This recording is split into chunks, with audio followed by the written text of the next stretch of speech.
Tila sinisisi ngayon ni Senate President Francis Escudero ang Kamara dahil sa umano'y demolition job laban sa kanya at ilang senador.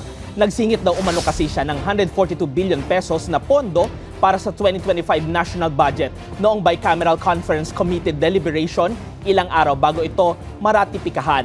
Anya, wala itong katotohanan.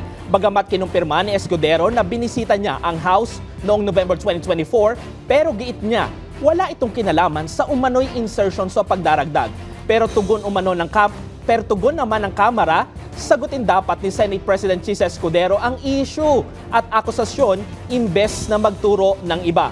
Una nang sinabi ni Pangulong Ferdinand Bongbong Marcos Jr. sa kanyang ika-4 na SONA na haharangin niya ang anumang budget insertions na hindi akma sa National Expenditures Program ng administrasyon.